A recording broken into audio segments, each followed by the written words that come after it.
Hey everybody, Ian Botcher here, Human Experience Workshop.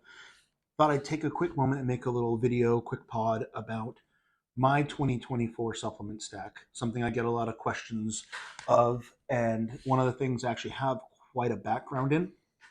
For those who don't know, I obviously studied exercise physiology, biomechanics 20 plus years ago. It was what I did in college.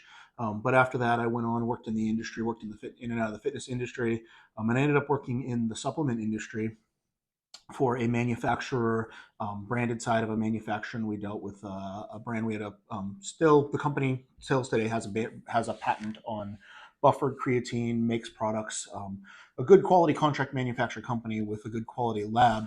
And in that, I learned a ton about the supplement industry, learned about how these products are manufactured, some of the dark sides of the industry. A lot of people are unaware of just how dirty a lot of the products are. And it oftentimes has nothing to do with the brand or the people making the product. It has to do with the sourcing, or who they hire to manufacture the product. So sometimes these ingredients are coming from other countries, they're coming from China, or they're coming from overseas somewhere. And the products, the raw ingredients, if they're tested, they're not tested for purity, or they're thrown in a product. Sometimes they're being sold inferior sourcing on the products, which ultimately gets made and put into the product and gets the shelf. And the person who has the brand, who made the product, doesn't even know that their vitamins or supplements are impure. So that said, I'm not going to get into specific brands. That's something someone can research, and there are good third-party organizations, good manufacturing practices, and things you could do to look at and figure out if your supplements are from a more reputable company. But even something being made in the U.S. doesn't guarantee, because a lot of times the raw ingredients do have to be brought in from foreign countries, and that creates a challenge in the regulation of the industry. But that said, I want to get into what I'm looking at this year, and it's an interesting year for myself and supplements, because for a variety of reasons, I have cut back and leaned out my supplement stack significantly. There are products I believe in, and things that I've taken for years. Some stuff I've taken a break from, and in full disclosure, one of the things that made a big difference for me was a couple of years ago. I started a therapeutic dose of testosterone. It's the only pharmaceutical I'm currently taking. And because I'm on a therapeutic dose of testosterone, that actually cut out the need for a lot of other supplements. And I found that just by having an optimized hormone replacement therapy and having proper testosterone levels exogenously, that took out the need for a lot of supplements. So the focus of my supplements has gone to things that I know give me a noticeable either benefit in performance, or benefits in sleep, feeling of well-being, and in general health and longevity. So that being said, I'm going to kind of go through and give you a little bit of my supplement stack. And one thing to note that I found out recently, and some of you, if you've had your DNA done, something to look at, was I realized I have a gene called the MTHFR gene that makes it harder to methylate vitamins or methylate compounds within the body in general. And so I have a problem with extracting and converting a lot of the synthetic B vitamins. Now, about 50% of the population has this gene. It's a massive problem, but everybody could benefit from having more methylated B vitamins in their diet, or getting these from more natural food sources as well. The problem with whether you have this MTHFR gene or not is when you take synthetic B vitamins. So for example, the term for B12 that is methylated is methyl. I'm going to look at my notes here. Methylcobalamin. So the synthetic version, so if you have a B vitamin complex or something you're looking at, the synthetic version is called cyanocobalamin, which basically, instead of being methylated, the liver has to break this apart, add a methyl compound to it, and basically create it into a usable form. It can't use the cyanocobalamin. So the cyanocobalamin, and the byproduct is actually cyanide. So it's making cyanide and then methylated B12. So one of the things that I've added in, and I'm not removing from my supplement stack, even as I pare back, is I take a B complex with methylated folate, the methylcobalamin, so methylated B12, and then it also has a natural form of B6 called P5P, which I've actually taken separately as well. That's another one to watch out for. B6 is a B vitamin that's also linked to helping with anxiety, has a lot of good benefits within the body and your neurons and everything else. So B6 is an important B vitamin. One of the problems, again, is there's some synthetic versions that will have the opposite effect. They're known to increase anxiety in people. So P5P has some other added benefits. It's also known if someone has a problem with prolactin, which is a hormone. It's actually a hormone that affects libido. It affects things like refractory period after having sexual relations. So the P5P has these other added benefits. So I take that in my B complex. But again, I think the B vitamins is a far overlooked category and something everybody could look into in benefiting. And then also looking at your diet and your supplements and trying to avoid taking these synthetic B vitamins. Second thing was vitamin. It's not even actually technically a vitamin. It's a hormone or a prohormone, and that's vitamin D3. So vitamin D3 is the version that's usually found over the counter. If you're prescribed vitamin D, the doctor will usually prescribe D2 for a variety of reasons. Oftentimes, the pharmaceutical grade is better. This is one of the cases where I actually would rather have a very clean vitamin D3, which is the more naturally occurring form that we would get from the sun. And the one I take has some supporting compounds as well. Again, I'm not getting into brands, but super important with the vitamin D3. I think my dosing currently, because it's winter, it's dark, it's rainy and clouded over right now. In the summer, I do try to get out, and as you can tell if you're watching the video, I do obviously have darker skin, so that makes it harder for me to absorb vitamin D. But in the summer, when I'm out in the sun, I'm out at the beach, I'm collecting more vitamin D from the sun. I don't take as big of a dose, but currently wintertime, I take about 10,000 IUs a day of vitamin D3. And then my vitamin D also has K2, which is one of those vitamins that has a lot of other benefits as well. But it's super important to have the K2 to absorb the vitamin D. And there are some research out there to say that the K2 helps offset some of the potential side effects of taking too much vitamin D. So it actually is one of the things that will synergistically work the vitamin D3 to help you absorb it more readily and to utilize that vitamin D3. And again, I tend to take it more regularly in the winter. And again, it's linked to better hormone levels across the board. It's linked to so many things, anti-inflammation. And I do notice that when I take when I'm taking my vitamin D regularly, I feel like my joints are less inflamed. I feel like if I'm training jujitsu or I'm lifting weights more, I'll feel it. I'll feel that inflammation like in my fingers from a hard jujitsu session will go down easier if I'm topped off on my vitamin D3. Um, Third thing that I'm still really big on, and one of the reasons is one of my forms of exercise I do is hot yoga. So a lot of my exercise, I'm sweating out a lot of fluids. So I supplement with electrolytes. My preferred form is called Element. And again, without naming brands, there are a few other brands. If you look at your various electrolyte supplements, you will notice that these other brands are throwing in that cyanocobalamin, that synthetic B12 into their mix, which is something I avoid. So I don't use those brands. I love Element. Again, I'm not currently sponsored. If I'm sponsored in the future, I'll put a link. But I just like the brand and I happen to use it. Found about it through various podcasts and other sources. So it's something we order regularly, and I'll throw it in my water bottle. I usually drink one a day if I have two double exercise day, if I train jujitsu and I go to hot yoga, or I lift weights and I go to hot yoga, sometimes I'll take a second one.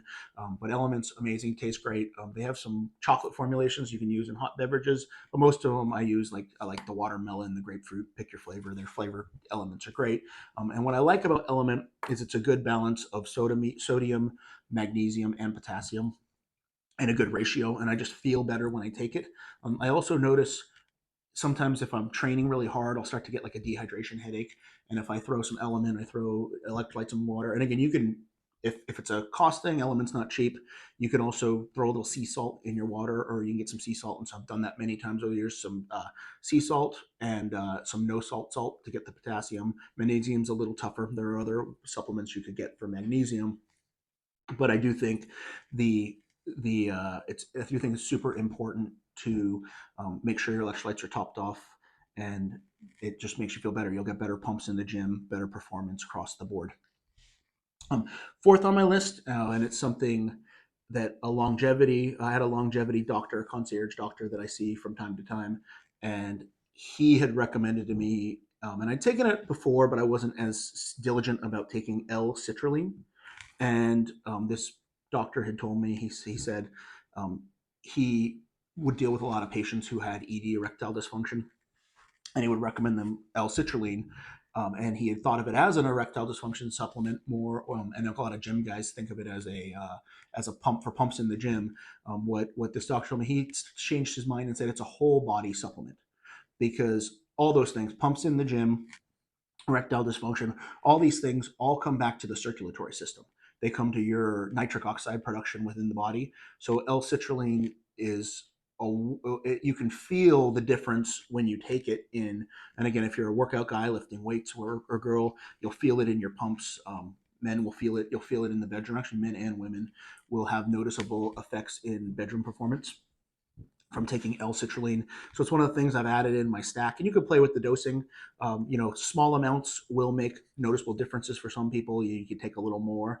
And I think L-citrulline is just, it's a great supplement, and it's something that I leave regularly in my stack. I take it almost every morning with the next supplement I'm about to talk about, which is one that I have spent many of my life studying and talking about. And in a former career, I would talk about it sometimes upwards of 8 hours a day, which is creatine.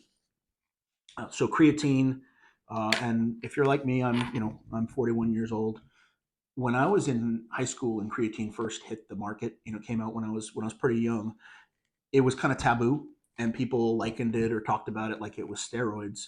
And after now, 30 years of research, it's one of the most researched and known to be one of the safest, most effective supplements that you could take. Creatine is safe for kids, women, men. It's if you take too much, and one of the things that I know, I give the warning to women who may be taking it, because sometimes they're more conscious. As men too, though, you will notice it causes water retention if you take too hefty of a dose. So you have to be careful. They're the most researched, obviously, creatine monohydrate, the very basic creatine. There's all these fancy schmancy creatines out there, but you can get away with just taking the good old, if you get a clean source of good old creatine monohydrate, and you can take it. It's interestingly, the bigger the body, the person with the more muscle mass, and it's not your size of your body, it's the amount of muscle that you carry. So somebody who carries quite a bit more muscle, typically men, will need a heavier dose than women, and obviously women would typically need a heftier dose than kids. But a small, so you can figure out the dosing, and that's a whole different conversation.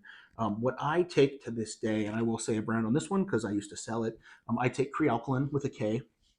It's a and again, I'll probably put an affiliate link for that on down below in full disclosure if somebody wants to purchase that. The reason I take Kre-alkalyn is I do believe in the science behind the pH buffering of Kre-alkalyn, especially having worked for the company and understood, but also knowing the company, I know it's a very clean source of creatine. So I know the cleanliness of the lab on that one, and I believe in that product.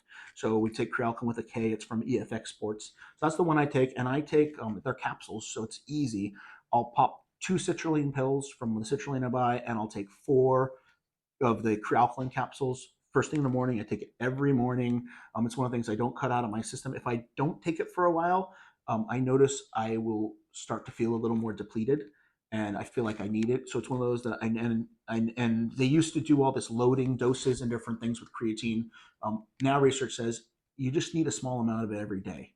Now, who should take creatine or who might benefit from creatine more than others?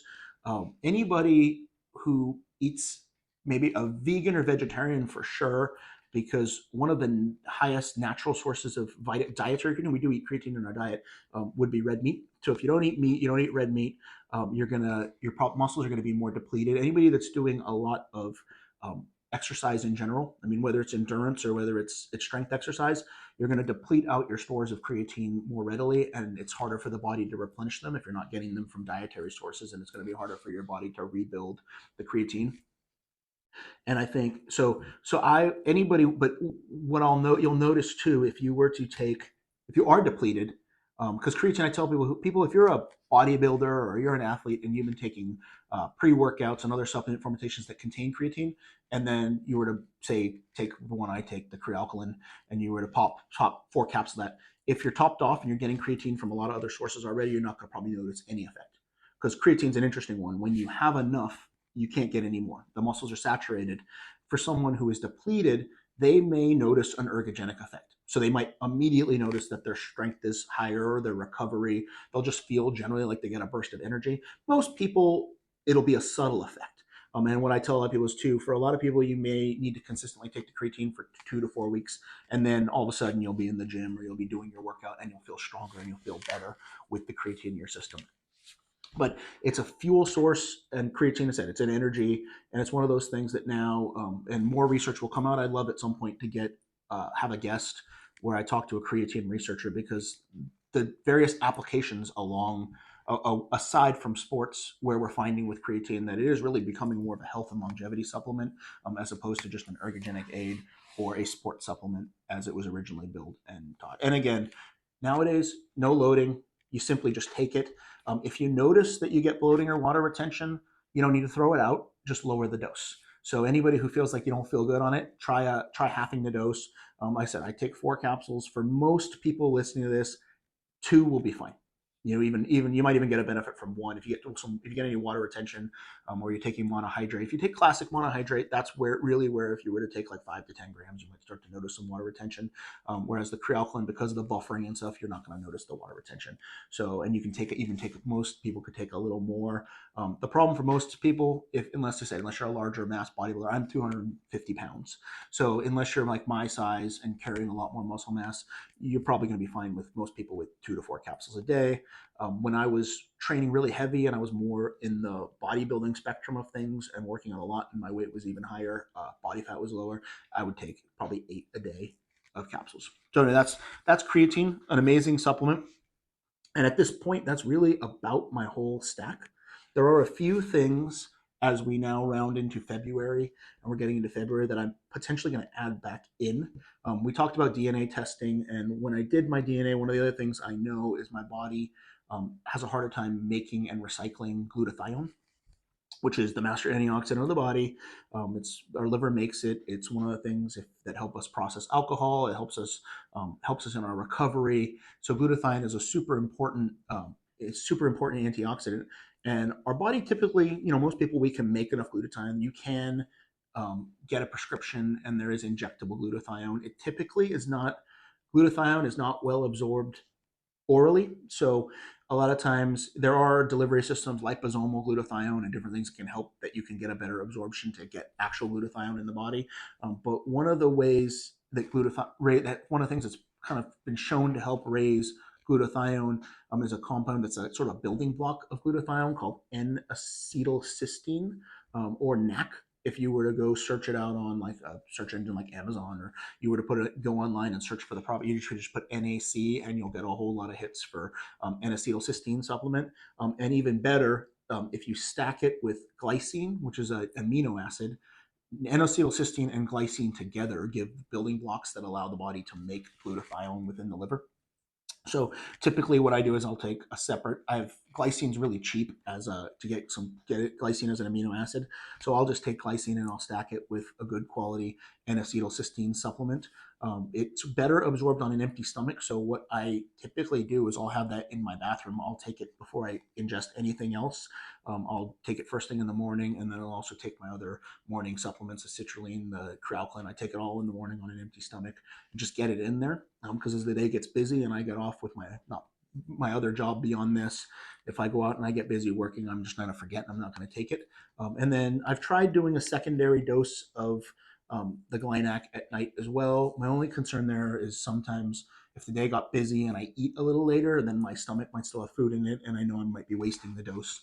It's not the most expensive supplement, but you may be wasting the dose by taking it later in the day. So it will absorb best on an empty stomach. Then other things that I have taken in the past, but so they may be something to look in for some of you out there, would be some like for the males, the hormone stuff, like I've used Tonkat Ali and I've used Fidosia agrestis and some of these other one that I've actually considered stacking currently would be one called cistanche, and I'm not as interested in it for the testosterone boosting benefits because I take a therapeutic dose of testosterone. What I would be interested in with cistanche is it does have some things known to benefit to increase glutathione production as well and help aid in recovery and just general body balancing. So I'm looking at potentially taking cistanche, and then there's one other supplement that I may be adding in that I find super interesting, and that's the first GLP-1 agonist. So if you're familiar with like Ozempic, Wegovy, which are really prescription peptides, those Wegovy and Ozempic are the same peptide. They're semaglutide, which is a naturally occurring peptide in the system. So when these pharmaceutical companies are selling you these semaglutides, Ozempics, and Wegovys, they're really selling you a delivery system and a usage of these peptides. And of course, there's tirzepatide, which is Mounjaro, and there's some other brand names that it's coming out under. But there's an herbal compound that's being researched, and it's in this product called Calocurb. That's being researched as a way to. It's an oral pill, and it ups the GLP-1 agonists. So I'm considering potentially trying that as a appetite suppressant and a way to carve some weight off. Again, one of the controversial things, and one of the things you will hear various doctors and opponents of these GLP-1 agonists, what they'll tell you why not to take them, is people often lose muscle when they take them. But there is data to show that if you take GLP-1 agonists and you eat enough protein and you work out and you do all the other things in life that we would be recommending anyway, then that will offset the loss in muscle. A lot of times what happens when people take these GLP-1 agonists is they basically suppress their appetite to basically nothing. And when they eat, they're not going to eat a high protein meal. They may just eat carbohydrates, or they may just put something in their stomach when they eat. And because their calories are generally restricted, which is bad for protein synthesis, for retaining muscle. So they're losing weight, but they're losing sometimes as much muscle as they're losing fat, which also is what is sometimes could potentially be blamed for what the weight gain rebound when people may go off these products. So people will take like an Ozempic or Wegovy, and they'll lose all the weight, they'll be happy, they'll go off the drug, and then they rebound because they don't have muscle. They tank their metabolism. They haven't been eating much if they've been on it for 6 months, dropped all their weight, and then they're happy on the scale, and then they gain it all back. So it's something that I'm interested in. I'll probably do another video, or potentially I could get an expert, somebody on here who can talk further about it. But that's one of the things that I'm kind of interested in. And then the last thing that I'll probably add back in, it's a great product. I've used it in regularly in the past, and it's a form of magnesium. You hear me, and I've tried all kinds of magnesium forms. Right now, I currently get most of my supplemental magnesium from the Element Electrolytes. But one of the things that's really interesting about magnesium is what it's bonded to, or the magnesium usually has a carrier with it. So what it has with it affects how that particular magnesium affects the body. So example, magnesium citrate is more of a smooth muscle relaxant. So a lot of times when people take magnesium citrate, they worry that it'll cause a fast bowel movement, send them running to the bathroom. It has a laxative effect because while it is a muscle relaxant, it's also relaxing the smooth muscle, so it relaxes the gut and can have like a laxative effect. So a lot of times if you're trying to up magnesium levels within the body, citrate is not necessarily the preferred one. Some people may take one like malate, but the one that I probably will add back in is one called magnesium threonate, which has the interesting effect. The threonate attachment causes it to cross the blood-brain barrier, so it actually increases brain levels of magnesium, and it helps you sleep better. So I'll take it at night. Some people take it as like almost a nootropic-like effect in the day. They say it helps them with their work and their creativity. I always am trying to improve sleep and sleep better, and which helps my recovery and everything else. So for me, I take magnesium threonate at night, and I'll have extremely vivid dreams, which is great for me. My wife actually prefers not to take it, or like I'll take 3 capsules of the particular brand we use. She may take 1 or 2 because if she takes a full dose like I do, her dreams are so vivid they wake her up and she actually has a harder time sleeping. For me, I sleep very deeply when I take this magnesium threonate, and I have amazing dreams. So that's one of the supplements that I will probably add back in over the next 2 to 4 weeks. I'm kind of considering as I'm working through this stack. But really, as I said, like we get back to it. It's as simple as that. I take my B vitamins, super important. Vitamin D, chopping off the electrolytes, L-citrulline basically for the blood flow, and then creatine for the energy source and the recovery, and then everything else is sort of an added stack.